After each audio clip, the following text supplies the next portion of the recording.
Welcome back to the Sip and Feast podcast. Today we are talking Thanksgiving and what is the most important part of Thanksgiving, Tara? It's not the turkey, at least not in your opinion. It's the sides. This is what you got to do. Picture not having any of those sides and just having a turkey. How excited would you be about that meal? Depends. If the turkey's like deep fried with Cajun seasoning, I'd be pretty damn excited. But I would feel like something's missing. Like I would feel the sides were missing. So that's the one exception if it's a deep fried turkey, which, that's great. A little dangerous. It's not what we're going to go into today. Today we're talking sides. Next week, Tara, we're going to discuss the plan of attack. By the time this podcast that we're recording right now airs, there'll be about 2.5 weeks to prepare for Thanksgiving. So we wanted to kind of talk through the sides today, but the next episode will be the Thanksgiving plan of attack. Not just sharing which dishes or recipes you might want to use, but when you should start to prepare them. If you're going to brine a turkey, you're going to have to defrost that turkey X number of days in advance, brine it X number of days in advance, et cetera, et cetera. So we're going to go through that whole plan of attack and kind of give you like a day-by-day sequence of what you should be doing. And I think that's an important thing to do because you might not cook so much, but you want to have a great meal that day. Not everybody cooks all the time, Tara, Yeah. But Thanksgiving is one of those days where, you can go out to eat. And we actually went out to eat last year. We did around here. It wasn't that good. It kind of wasn't worth it. I think it was good. The one thing that I thought was missing was that feeling of being in your house. We were getting tired of continuously hosting every holiday. So we said, you know what? We need a break. Let's all go out. And so our family went out together with, Jim's parents, my parents, Jimmy's brother came. We all went out to a place around here, the Three Village Inn, that does a lovely catered Thanksgiving dinner. And they have everything. And it was prepared by their French chef. So the food was excellent. Yeah, I mean, look. No, it was. I didn't like the crowd there, and I didn't like the waiting. The service was not the best. But I think that's just because there was a massive amount of people there being seated at different times. Like they had different seatings. The one thing that I felt was missing was when we all left, I was like kind of sad that we were just going back to our house alone and that our family wasn't going to be there. So that part was missing. So enough of the main course. That'll be in next week's episode. I thought it would be interesting, Jim, if I asked you to choose if you could only serve 5 sides for Thanksgiving, what would those sides be? So that is a great question. We will get to that at the end of the episode because right now we're going to go through probably 20 sides, and some of them you might not have heard of. Some of the classic sides that I thought we could talk a little bit about. I've got them listed here. I'm going to try my best to kind of categorize them, starting with potatoes. So I have mashed potatoes, right? Which is probably the perfect vehicle for gravy consumption, right? And scalloped potatoes. Yeah, you could put au gratin too. Okay, well, what are your thoughts? And you could do twice baked, and there's a whole bunch of other ones you could do. Home fries, which doesn't get a lot of respect for a Thanksgiving side, but honestly, I think that's probably better than all of the potato ones. When you go to Peter Luger, when you go to a steakhouse, you always want to get the home fries more than the mashed potatoes. On Thanksgiving, knowing that there's going to be turkey, you would opt for home fries over mashed potatoes. If you're a potato person, why not have both? Now, look, if you're going to do mashed potatoes, I suggest you do them right. I've seen professional chefs say that boxed mashed potatoes are the exact same as regular mashed potatoes. I don't think so. I can always tell the difference. I can too. I don't love the boxed mashed potatoes. They remind me of the mashed potatoes that I would get in my high school cafeteria, which at the time, I enjoyed them. If they had mashed potatoes, I was first in line for those. But today, no, I wouldn't. They say that the mashed, all they are is exactly a dehydrated potato. So there is no effective difference. You just need to put the moisture back into them. But I do taste a difference. I do too. Anyway, make real mashed potatoes, and I suggest you go for roasted garlic mashed potatoes, and don't be shy on the roasted garlic. When you use roasted garlic, you can use like 3 heads of it. It really mellows out the garlic. It's delicious. You could just eat the cloves by themselves. You could put a ton of them in there. You could put some chives in there. You can make them look really good. And what is your secret to the best mashed potatoes? You need to use a ricer if you want to have good mashed potatoes. Can you make mashed potatoes okay with a mixer? Yeah, you can make them okay. You can use a hand mixer. What's that called? A hand masher. A potato masher. That'll give you a more rustic mash. But if you want a smooth, light, and airy mash, you got to go with a potato ricer. That's a good tool to have because it will also serve you well if you ever decide to make gnocchi. And there's a few other things you could do with it too. Yep. Like potato pancakes. Yeah. You want all these things to be light because once you start whisking with that electric mixer, you're just creating a paste. It's like spackle. Yeah, spackle. You just like, you can fix a wall with it. All right, let's move on to the next one. I'm going to bucket these two together because they're both orange.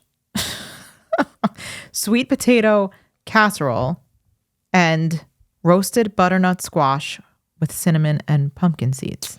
So let's tackle those two together. It's called cinnamon roasted butternut squash with pumpkin seeds. A delicious side. Now, is it going to replace sweet potatoes for you? It won't.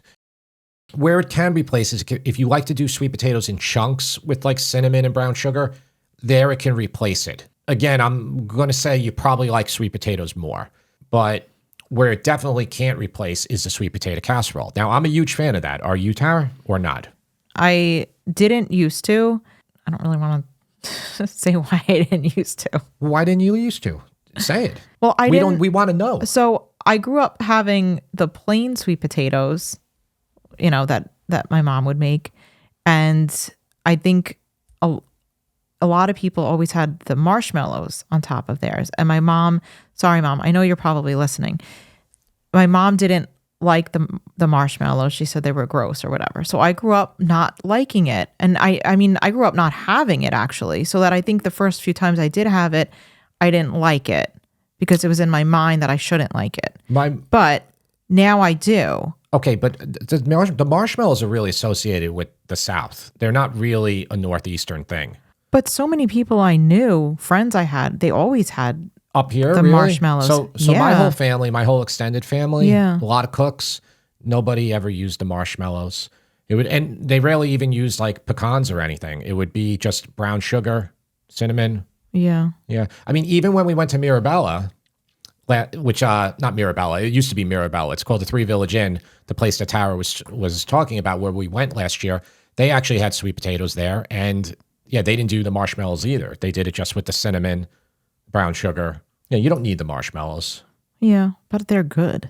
They are good. It's almost like a dessert when you're having dinner. So we have that on the site. Personally, I think it's great. And we don't just have the marshmallows; we have pecans in it too. Yeah, pecans too. Yeah. So in New York, you say pecans. Down south, you say pecans. Pecan. You say pecans. Moving on, I have two things. Very different, but also very similar. And one of them may or may not be a side dish. You ready? Macaroni and cheese and lasagna. Okay, well, lasagna. Can you explain that? Yeah, lasagna is definitely not a side dish. We used to, in our family, we would always do lasagna or stuffed shells or manigot. That would always be before the meal. So that was kind of like... It's very typical. Yeah, in Italian-American households, a lasagna or like you said, like one of those other baked pastas with cheese is a typical first course. So we'll talk about it more next week, but... Same thing on Christmas too, like same thing for the Christmas meal. So if you're going to have lasagna as your first course, would you still have a mac and cheese side for later? So we never did mac and cheese ever. That was something I was always jealous because I think, again, that's more of a Southern thing. I would always want to add that in. And my mom always had it all set already. And she was like, dude, Jimmy, there's no room for the mac and cheese. And I was like, oh, well, get rid of the Brussels sprouts or something. No, she didn't make Brussels sprouts either, but it was something. Yeah, we didn't have the mac and cheese. Now, would you do both? Here's your question. I mean, look, this is the eternal question. Are you going to have 2 or 3 sides and Uncle Bob and Aunt Betty whispering under their breath that you didn't do a good enough job, or are you going to do like 20 sides and then have Uncle Bob and Aunt Betty say, who the heck does he think he is, doing 20 sides? So you can't win either way. I think a good number for a regular size gathering, which is probably about 8 or 10 people, would be about 8 sides. Okay. Sounds about right. So I think you could definitely include it in there. Right. Yeah.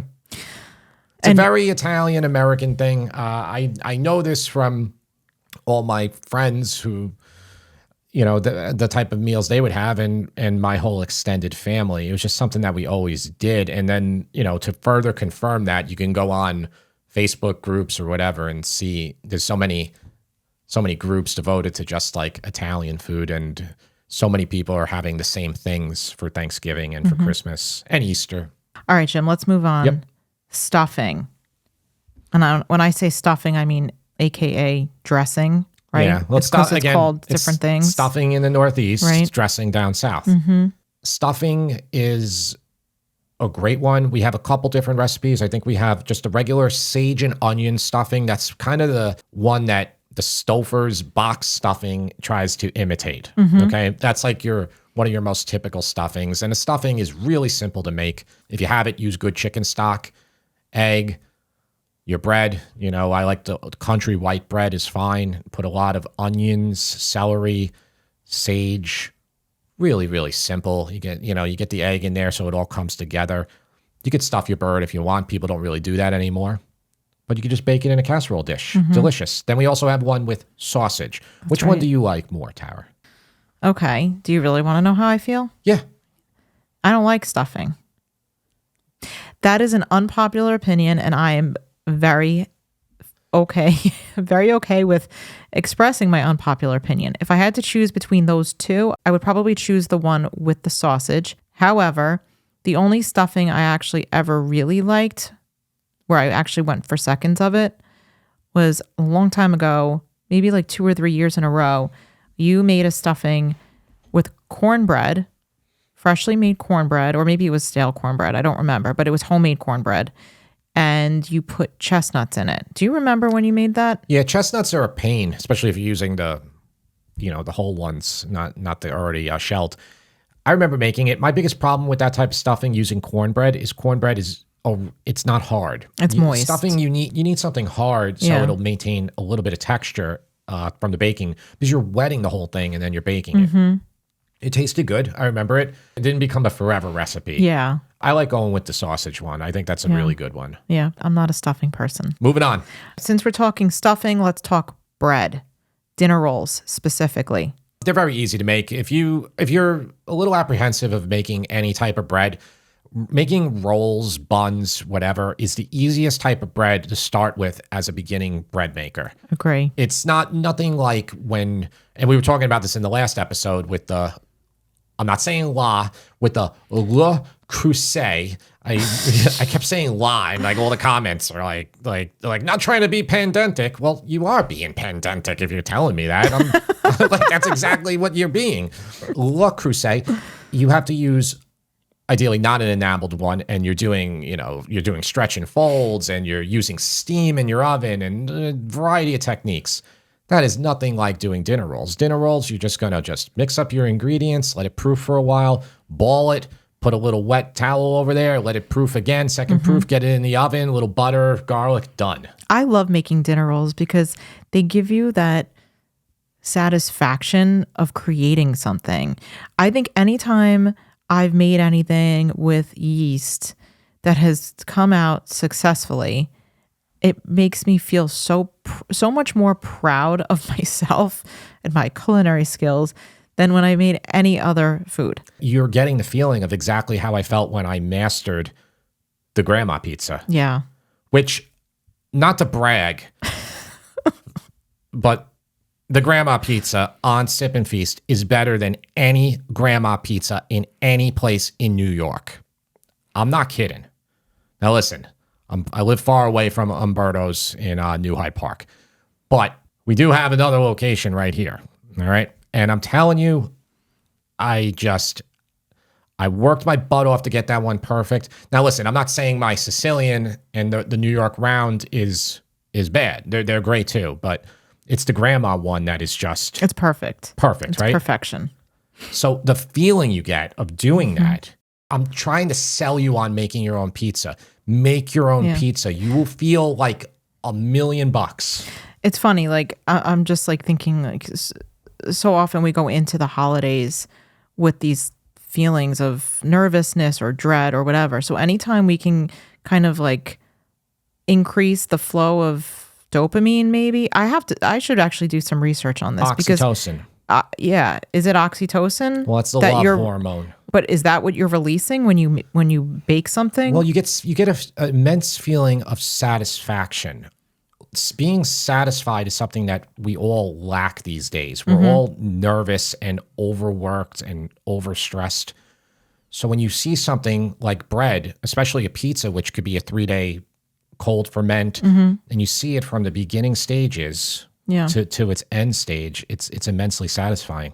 Maybe you can kind of counteract some of those feelings of nervousness knowing that you're going to make something that maybe will give you a little bit of an emotional lift. And it's a natural, real emotional lift, unlike saying like taking drugs or something like that, which would be like you're doing what drugs would do to a person. You're giving yourself those natural endorphins.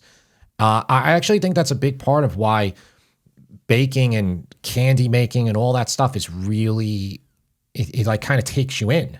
It almost becomes like an addiction into itself because it's a hard thing to master. There's great cooks, chefs who just really don't do a lot in the baking realm because it really is a whole nother dimension. I'm a novice with bread compared to my cooking abilities. Yeah.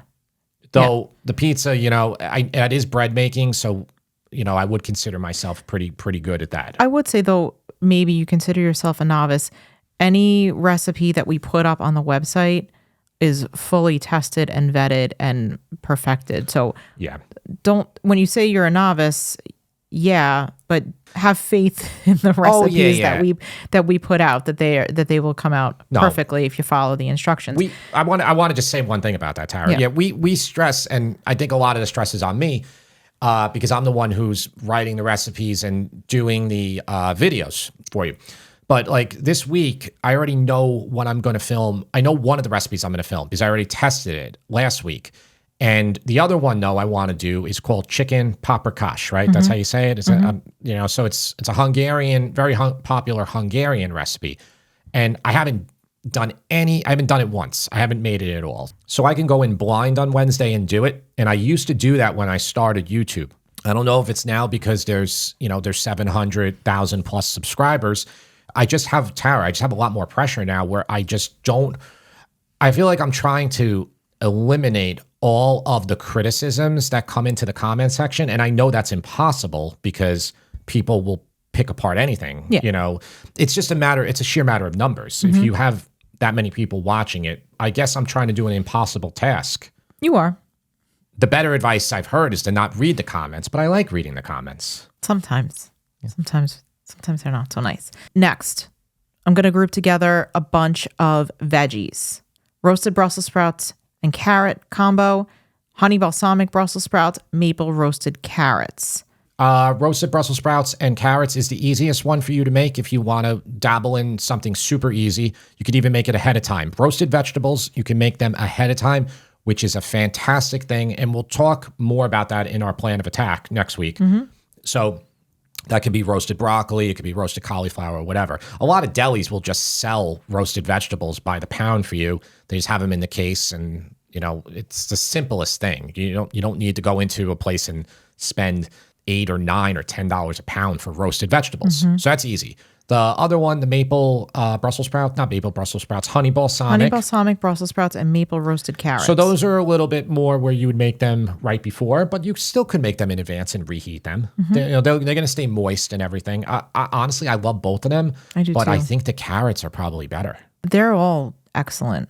Those maple carrots are really good. The maple syrup. Everything we're talking about, I think we have a recipe for every single thing we're talking about, right? Yeah. Okay. Yep. So next, also a veg, but I'm going to break it out because it's not really like a healthy veg. Creamed spinach. So creamed spinach, I've been making it for a long time. I needed to perfect it for you. So I just did that this week. Most of the creamed spinach recipes online are overly cream. There's too much cream. There's too much butter. You really want to look at it and you want it to look greener. Kind of like Peter Luger's cream spinach. That's the gold standard. We were discussing this the other day. Like, does Peter Luger put green food coloring in their spinach? It's so green. They might. I mean, you could buy it too because it's sold in stores now. They sell it in the package and they also sell their bacon. It's the same thing. But that's not what they do. I believe what they do is they boil the spinach probably in some massive cauldron, and then I think they shock it with ice water, which will retain more of a green color. Yeah. So if you want to do that, go ahead and do it. If you don't, you can just boil it and then rinse it underwater. The real trick, the secret trick I'm giving to you to make steakhouse quality cream spinach is you need to wring out that spinach in a clean kitchen towel, get all the water out, then you make a little tiny roux and mix it together. If it's too thick, all you got to do is thin with water. But almost every bad cream spinach is too watery and too much cream. Do you agree with me? I do agree.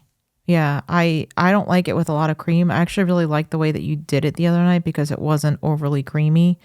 I put a shallot in it too. There was one, Angie, my dad's wife, a few times she made a creamed spinach with parsnips in it. Do you remember that? Oh, I remember that. That was delicious. Yeah, I do remember that. So that was like a more involved recipe. Yeah, that sounds good. It's a nice combo. Oh, that was Parsnip, so good. that's a vegetable that gets no respect. It's a great vegetable. It's a white carrot, basically. Yeah. But it has its own unique taste. Slightly different. Yeah. Arguably one of the most important sides, cranberry sauce. You can't have Thanksgiving without your cranberry sauce. I can't, personally. Yeah. So I know there are some people who hate homemade cranberry sauce, love the canned stuff. Then there's other people, you love the homemade, hate the canned. Where do you lie on that spectrum? I believe we spoke about this very early when we started this podcast, so I forget which episode. Did we? Oh, maybe we didn't. No, maybe we did. Yeah, I'm not positive. You might remember better than I do. I liked the can growing up. I really did enjoy it. Now, my mother would also make the regular one, the homemade one, which is nice too. Tara, you like the way my mother makes the homemade one, right? Yeah, and that's very similar to the recipe that we put up on the website. It's very similar to your mom's recipe. Explain what's in ours. Yeah, our recipe does have sugar in it. Cranberries need sugar. Yeah. It's got orange juice. We put orange liqueur like Grand Gala or Grand Marnier, cinnamon, cloves, orange zest, and vanilla extract. Now, I have had a very excellent cranberry sauce that I've made in the past. I actually think I used Bobby Flay's recipe, and it had bourbon in it, and that was delicious as well. I feel like you could, if you wanted to use bourbon instead of the vanilla extract, you definitely could do that. No, definitely. That would be good. Yeah, but I don't like the cranberry sauce in the can. Yeah, I don't even think that's cranberry sauce. It's like jelly. I know. I know it's like lowbrow or whatever. I like it. Okay. Not apologizing for that. All right. Let's move on to the next one. You just lost credibility with. Yeah. They're like, I'm out of here. Like, well, the sipping feast, you lost me. So let's talk about just a few lesser known sides that we usually make in our home. And I say lesser known because they're not like the typical things that you would think of when you think of Thanksgiving. So I've got baked artichoke hearts with breadcrumbs. Most popular recipe on our site. I hate saying this because if any our competitors are watching, they're going to try to take the recipe and put it on their site. Don't do that. I have a video for it anyway, so watch the video. Yeah, the video is a joint video. Yeah, you the video, did that and the sweet potato that's right. casserole. That's right. We did the video. I did it last year to get a couple Thanksgiving recipes out. Super popular, very popular with the Italian-American community around the Northeast. They love their artichokes. They're obsessed with artichokes for some reason. What? Some reason? Artichokes are wonderful. I don't mean stuffed artichokes either. I mean the artichoke hearts. Because they taste fantastic. Yeah, they're good. And this baked artichoke casserole is really similar in flavor profile to a stuffed artichoke, just without all the work. Yeah, and I would imagine you would never do stuffed artichokes on Thanksgiving. Stuffed artichokes are normally done on Easter. That's when a lot of families will do it, though I'm sure maybe your family does do it on Thanksgiving and Christmas. Who knows? But they are a lot of work. This gives you all that flavor, so I love it. Okay. Your mom's Italian potato casserole. That's my grandmother's. Your grandmother's? So, okay. Yeah, and it's not really my grandmother's. I mean, I think she made it a few times, but it's funny. That casserole is from Basilicata. There's not a lot of dishes from that area of Italy that have become popular in America. There's that chicken one I want to do too called Pollo Potentina. Yeah, okay. So, yeah, but that potato casserole is supposedly from Basilicata, and my grandmother would do that, but she would also do one with zucchini. So, yeah, if you're looking for a nice potato casserole, that would be good on Thanksgiving.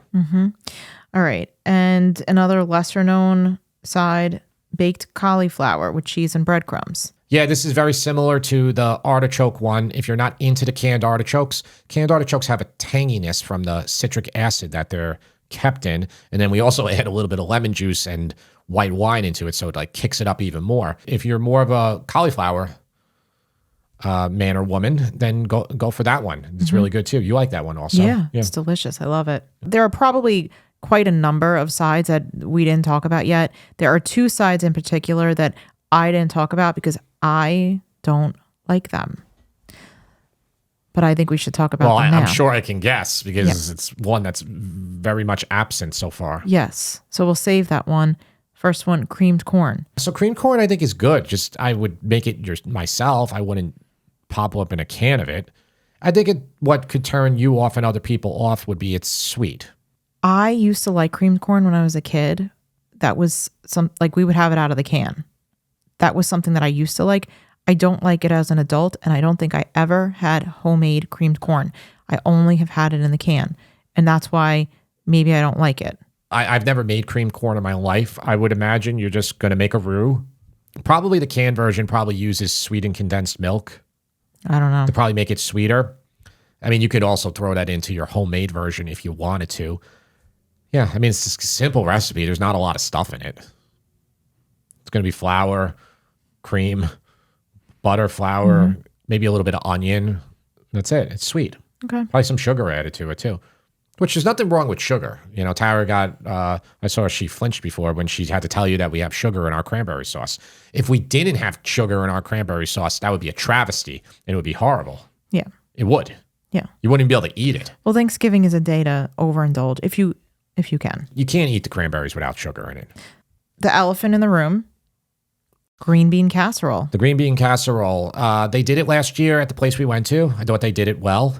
I'm sure he did not open up a can of cream and mushroom soup, a can of Campbell's cream and mushroom soup.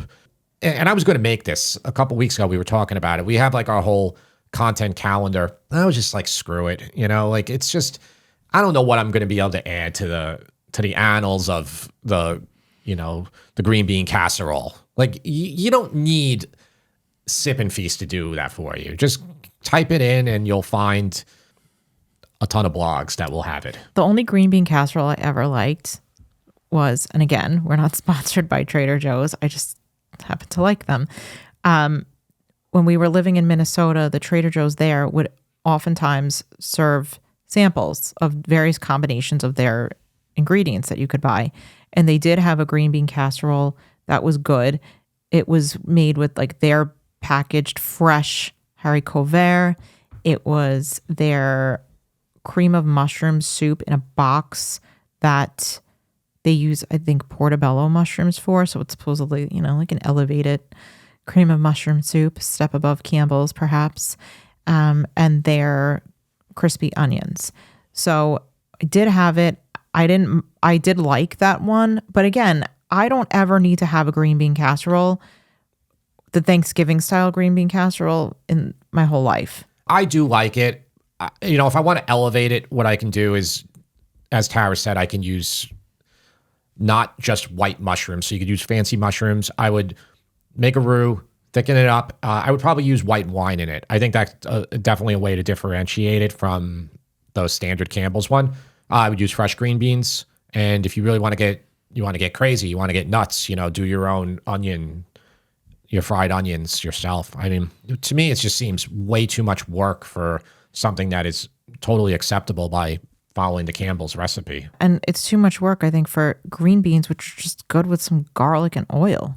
Yeah, there's so many other why do you have to green bean recipes you can do. Condensed soup on them? Listen, that's very much a Midwestern thing. And, we lived there for 3 years and, you know all about hot dish. And yeah, but you say it's Midwestern. I grew up. That was always a side dish that my mom would make. And I mean, casseroles themselves were a lot more popular for families when you used to have that nuclear family and you would have the dad go to work and the mom stay at home. I think it has endured in the Midwest because it probably existed before that revolution. It's just hot dish and all that stuff is so popular in the Midwest. I don't think I ever had hot dish when we were living there. Does hot dish have to have tater tots to be considered hot dish? No, I think there's all different types, but most of them did have tater tots So I am so ignorant of Midwestern food and culture, and I lived there for 3 years. Yeah, we are. We Say don't that know honestly. about it. Yeah. Not that I know anything about culture of California or any other state. I just know my little universe that I lived here all but 3 years of my life. So we're going to do our top 5. This is very tough to do. I think that 5 is not a good number. I said before, I think you need about 8. So this was tough for me. This was very easy for me. It was? What's your number 1? Well, I don't have them in number 1. I just have, if I could only that's fine. If I could only make 5 sides for Thanksgiving, what would they be? Okay. Sweet potato casserole. Okay. Garlic mashed potatoes. Roasted Brussels sprouts and carrots, dinner rolls, cranberry sauce. That's it. Okay, mine's a little different. So I have number 1, I have as sweet potato casserole. My number 2 is the Italian sausage stuffing. That's amazing. Definitely make that one this year. My number 3 is roasted garlic mashed potatoes. So I agree with Tara about the mashed potatoes. Number 4 is a new one this year, is cream spinach. Delicious. Number 5, maple roasted carrots. I think you got to have the variation of colors at the table. And then I said I get a 6. It's cranberry sauce. You have to have cranberry sauce, but I don't really think cranberry sauce should be a side. It's like the turkey. You got to have the turkey. You got to have the cranberry sauce. I mean, if you're going to go that way, you can almost put the mashed potatoes in that category then and the stuffing. I guess so. Yeah. I think limiting yourself to 5 sides is a great idea. If you're hosting and you don't want to overwhelm yourself, just say, I'm only going to make 5. And what are those 5 that I'm going to pick? Yeah, and we're going to talk about this in the plan of attack next week, but it's really easy to, if you're organized and, you can do like a spreadsheet or something simpler, you can really attack this easily where you can do a lot of these ahead of time. Cranberry sauce will be even better if you do it ahead of time. But we'll talk more about that next week. Yeah. Let's go into questions. Okay. This message comes from Deborah. Jim, I heard you say that dried parsley has no taste, but the organic dried parsley I use from Costco does have a taste. Not a strong taste, but it adds flavor. I was buying it fresh at the grocery store and then dehydrating the leftover after I made the dish. It tastes better than the Costco dried parsley for sure. It's hard to grow parsley in Florida, or I would. Any advice? I've grown basil, I use it fresh, but I put most of it in the dehydrator after harvesting it. To me, it tastes fine, so I know you'll say, if you like it, use it. But would you use it? Any other comments about any other dried herbs, especially when using my dehydrator to dry them? Well, Deborah, that is what I would say. I don't want, and I got to go easy on the dried basil people. All right, I'm not taking it back. you really should be doing what you want to do at all times. I'm not the ultimate authority on this stuff. So it's kind of like your shtick. Yeah. That you don't like dried basil. Yeah, I mean, I don't. We were talking about having a, no dried basil zone here, but as far as the parsley, she said that the parsley from Costco is good or not good? Not good. No, she said it's good. She said that it has a taste, not a strong taste, but it adds flavor. The parsley that she dehydrates at home is better than the Costco one. I don't dehydrate my parsley, so I don't know. I have the Costco one, the one you're talking about. To me, it has no taste. I would simply say that the dried stuff gives color when it comes to parsley. Basil, it has a taste. I don't like the taste. I would just simply ask, and I'm not saying we have to duplicate everything that they do in Italy or whatnot, but I have a high confidence of saying you will not find a restaurant in Italy that is using dried basil, like at all. And I would go out on a limb and say you won't find most restaurants using dried parsley. It's just, to me, it doesn't have much taste. Parsley has let me describe the taste of parsley. This is the best way to see why you really can't use dried. Parsley tastes like freshness. That's what parsley tastes like. Once you dry it, it defeats the whole purpose. I would agree. Like you put it on your, linguine alla vongole, you put on your parsley. It just freshens it. It brightens it more.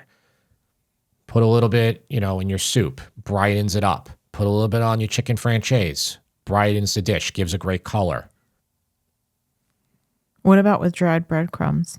Like dried parsley to breadcrumbs? Again, it will give some color into your breadcrumbs, which is an important component. Colors, the way things look, are important when you're cooking. That's all I got there. I mean, I'm trying to be truthful here. Okay. Next is from Jeffrey. Jeffrey is a self-described former Comacian. So Jeffrey used to live in Comac, which is a town in Long Island, just a few towns west of us. Jeffrey says, you mentioned ravioli during the Trader Joe's podcast. You made a great point about making homemade ravioli and how time-consuming and labor-intensive it can be. There's some okay ravioli in stores, but most brands are awful. You could probably do a show just on this subject alone. I grew up eating Pastosa ravioli and Deer Park ravioli. Both brands are awesome. I'm curious to know, Jim, what ravioli brands do you use? So, Jeffrey, I was going to say Deer Park ravioli, and Tara just said it at the end. So I kind of figured since you're in Comac, or you were in Comac, that's what, and I'm assuming he's probably not in New York anymore. So that's the thing. If you're in New York, you have access to a lot of these good ravioli places. And what I mean by good is a place like Deer Park ravioli, or, all these Italian specialty stores, they will have them and they're excellent. So the whole thing of making it yourself it's hard to do. Now, again, I don't know where you are. If you're talking about like mass-produced brands, I really haven't seen too many good ones. I know there is one brand that North Shore Farms used to sell. They were kind of expensive, and I've seen some other people using them in videos. So they come in like a bag in the... Could that be the pastosa that he's talking about? You know what? That might be it. Let me look it up. Okay. So how do you spell that? Pastosa. No, I mean this pastosa ravioli. These are homemade. Like that's from that store. Yeah, but Jeffrey said that where he's located, he's in South Florida. An Italian store in his neighborhood does sell pastosa. Oh yeah, they come from this is from Staten Island. This place, and they probably sell into other stores. Yeah, these look, Jeffrey. I mean, these look great. I know we spoke about it in the past. And I've mentioned it a few times now. So it's the homemade pasta is it's a lot of work for, in my opinion, not the best return. So you're just better off getting, if you can find good ravioli, just get it. If you're doing the homemade ravioli, it's much more work than the homemade pasta because you're making homemade pasta, but then you're also making your filling and then compressing them, doing them correctly. It's not too hard of a task to learn, but you'll have some mess ups, and versus you're buying them from a professional, they're all perfect. That's right. The trick to making a really good ravioli is, and this is why a lot of the store-bought stuff isn't good, the sheets are rolled out too thick. You got to be really thin. The thinner you are, though, the more chance your ravioli is going to break, open up. But it's all about that, because think about it. If you're using like, a setting of 5, that's still a thick pasta. But then if you're stacking it twice, because remember, you're getting the top and the bottom, and then the sides, too thick. It's like really thick. Yeah. And that's like a sign of a not too good ravioli. Yeah. I remember Uncle Giuseppe's having decent ravioli, although I haven't had it in years. But they have all sorts of different flavors. I know Trader Joe's has a bunch of different types. Well, and Costco. That's why Jeffrey brought it up, because we talked about the pumpkin ravioli from Trader's. I always like Trader Joe's ravioli. They have a porcini mushroom ravioli that's good, and arugula and cheese ravioli. Ravioli is so good. I mean, I'm sorry to say, I'm being really honest. I was like tearing up a little bit there, but I'm not crying. I actually have glasses now, and my eyes get messed up a lot, which you should have worn your glasses. No, but I can't use the glasses to look at. The screen's too far. Yeah. So the camera is about 10 feet from me. I need reading glasses now. Actually, they told me I need not just reading glasses, I need like bifocals. Yeah. Getting old. Tomorrow's your birthday. Tomorrow's my birthday. I'm going to be the big 4-5. Halloween. Yep. I will be 45 by the time when you listen to this.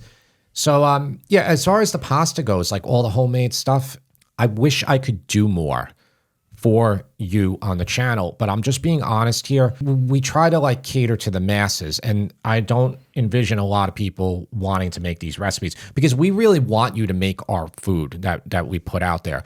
Like, as I said before, when I stress about making a recipe now and it being perfect for you, is because I know thousands of you are going to make it. I mean, we'll put out a video. It might have 40,000 views by nighttime, and we might get like dozens of people telling us they made it already. I'm sometimes surprised how they'll go out and buy the ingredients as the video's on and then come back and then make it. So I don't know if that's the case with the homemade pasta. I think that's going to intimidate a lot of people, but I still want to do it, Let us know what you think. Would you make homemade pasta? Would you make homemade ravioli? Let us know. There's some YouTubers that do it. There's a few that do it. Every time when they put those videos out, they don't seem to do too well for them. Because I think, again, it's intimidating a lot of their viewer base. Yeah. I'm not saying that. I think the beef bourguignon is an intimidating dish too, and our goal was to take all of the intimidation out of it for you, and I think we did that very successfully. Yeah. You know how many people made that dish and said, read the comments in that video. That video has almost 1 million views, and read how many comments are there of people who made it, and they will say, I was so intimidated to make this dish, and you broke it down. That makes me feel better than anything, because so many other YouTubers are doing that dish and they're intimidating people. They are over intimidating people. Like there's this guy, Alex, French guy, Alex, and he makes great content and all that, but like he'll do like multiples on a particular recipe, and he just keeps trying to level it up. All that leveling up does definitely for our audience is intimidate the people. I think so. And make them not want to make it. Yeah. Well, just as an example, I mean, you put up a video for the homemade gnocchi, and that video didn't do well at all. None of our homemade gnocchi recipes for the website really do well. When I share them on Facebook, it's like nobody's interested in making, butternut squash gnocchi, even though they're delicious. Yeah, we have 3. We have sweet potato, butternut, and regular potato gnocchi. Yeah. And they're good. And actually, gnocchi is not even that hard to make, but just people just don't want to make it. They want to buy it. It's easier. Don't buy gnocchi. That you can buy ravioli. Buying gnocchi is like you're buying like a glue pellet. It's not. It tastes nothing like. Making good gnocchi is all about using a ricer. You want to use the right potatoes. You want to use like a dry, powdery potato. You want to use russet potatoes that have all the skin on. You're doing them. The best way to do it isn't even the way I did it. You really want to bake them in the oven. But if you dry them out. To dry them out. If you do them if you boil them, you want the skins to be completely on, so it kind of protects them, because the whole idea is not to put water into it. You're taking the water out of it. Okay, and then you're mixing with the minimum amount of flour. You're making your rope, you're cutting them, and then you're having the lightest pillows in the world that are delicious. I do think it's worth making your own, because I don't think it's as hard. It's not. Yeah. It's not. So are there any more questions or is that That's it? All right. Well, that's it today. podcast@sipandfeast.com. That's the email address. Leave your questions and we will hopefully include yours. We love answering your questions. Right, Tara? Yes. I love getting the emails, even if we don't respond to all of them, because it is getting harder and harder to do that. I love reading them and we read every single email that comes in. Yep. We'll see you next time.